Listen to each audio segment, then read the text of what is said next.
Okay, where we're at now is an area known as the lock-up shed area. This is where we've brought a lot of the different seedlings and saplings of lots of different varieties of species here. And a lot of these trees will now be taken out to planting sites, and the smaller ones will be taken to the nursery beds, which we'll go and have a look at shortly. We've got karo here at the new nursery. We've also got aki and mahue, otherwise known as waiheke wood.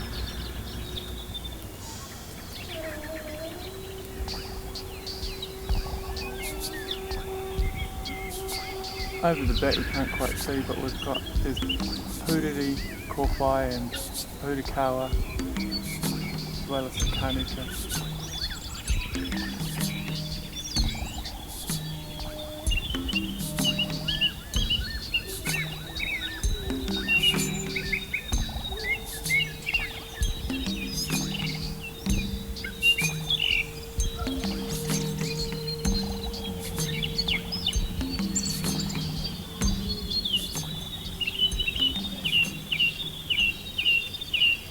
Just said to me when and I think it was Steve White, but as I say, the unsung heroes, I don't know for sure, that it was everywhere. The moth plant had sort of enveloped most of the wetland area around where the willows are, all of that area overhanging, and it made me imagine Okefenokee Swamp.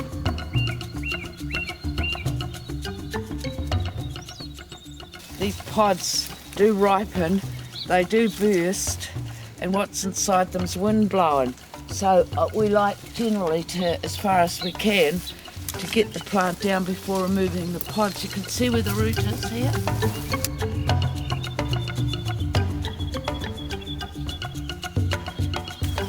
People probably can't understand, but they're very, very invasive plant. Yeah, now there's the root, and I would have a grubber in my hand to loosen the soil and then hopefully remove it.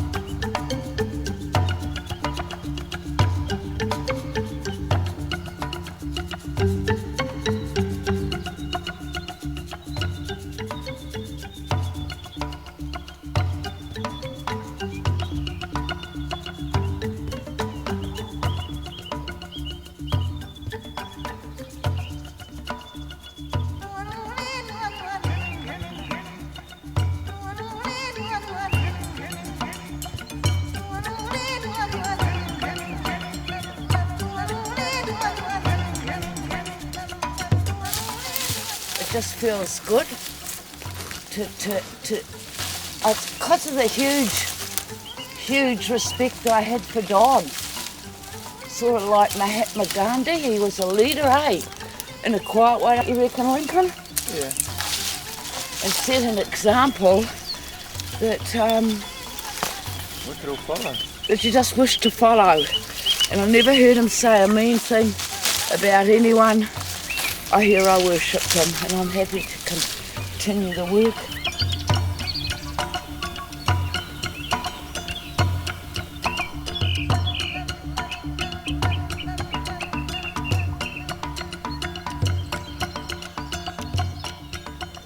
This is where we had the working bee after Don Chappell's funeral. This was a very bad blanket area of honeysuckle, and so similar sort of area as the moth plant. It's just been all cleared now, and it's ready for planting with more light tolerant species like aki and kanuka, mahue, karo. This is a karo that we planted last planting season, around about September, August, and it's done alright. Survived the dry weather, and it's all got the nurse cover of the manuka that was planted out here about 12 years ago. So eventually these trees will break through the manuka canopy and become the new forest. And these are all manuka that were planted about 12 years ago. And I'm not sure when this karaka tree was planted, but it's an example of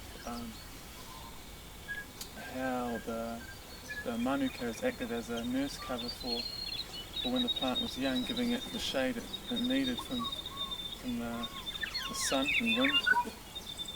And now it's thrived nicely, and it's breaking through the canopy, and eventually these manuka will be shaded out and die off. And same thing happens with gorse as well.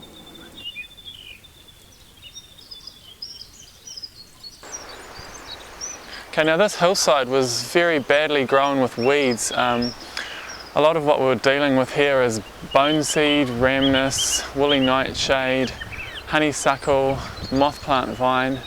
And what we've done with the gorse is left the straight stuff standing so it can provide a good nurse cover shelter for the natives to be planted in here, such as pahutakawa, taupata,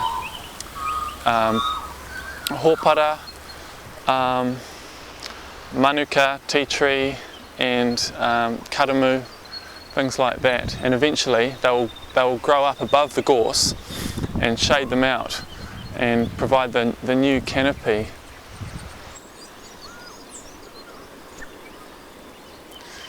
Right, this is a very exposed slope. There's not much, there's no nurse cover here. All there is kikuyu grass, so we're fairly limited to what we can plant here. Although there are a few light hardy species that we can. So just over here I'll show you a few spaces that I've made up.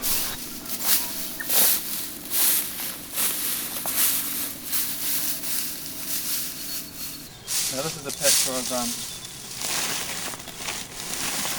I've grubbed out the kikuyu, as opposed to using any sprays or anything. I've just got a grubber and a sickle and made a space about 2 metres round. Gone about 2 inches deep with the grubber to get out most of the kikuyu grass roots, and put the cardboard on top, try and not let the soil dry out and not let the grass grow back. Put the gorse on top of that to keep the cardboard there, and now it's ready for planting in this open slope, exposed.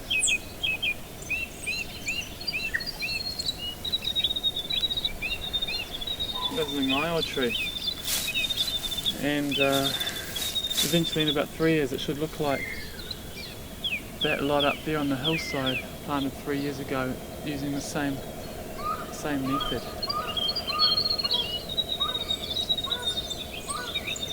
Yeah, I've been coming down some weekends and that to help with the weed clearing of the area, and today I'm helping with the plant out, which is a monthly thing that they do here, is getting the new plants in, and hopefully they'll all take and do a good job. To me, on the personal level, this is a legacy. If you can leave something behind for your children and grandchildren and all the rest, that certainly does the trick for me. Yeah, and that's the pleasure of it. Might be the only legacy I'll leave behind on Waiheke Island, but you can see what you've done. Yep. This whole hillside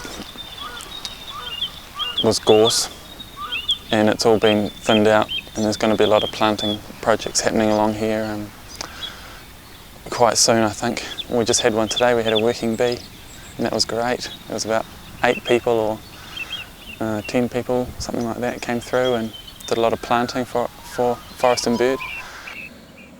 This is the next big clearing area that needs to be done on the hillside. It's full of woolly nightshade and rhamnus and boneseed, and yeah, it's no small task either.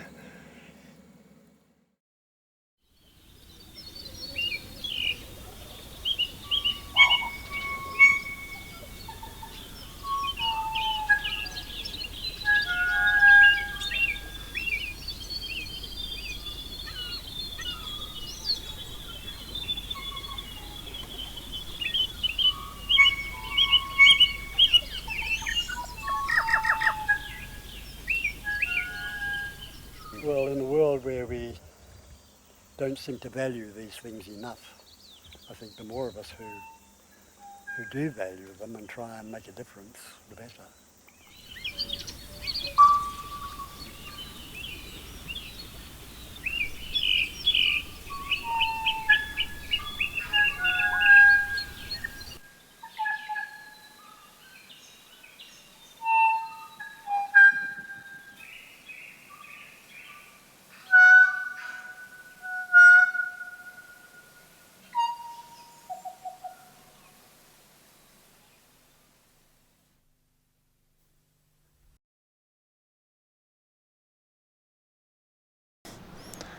Yeah, it's like a direct connection with Gaia. with what'd you say? Gaia. Gaia. Yeah, but say that again so I get it, so that I don't want my voice in it. No, that'd be good, I reckon. Yeah, it's like, I don't know who Gaia is, but maybe it's a direct connection somehow.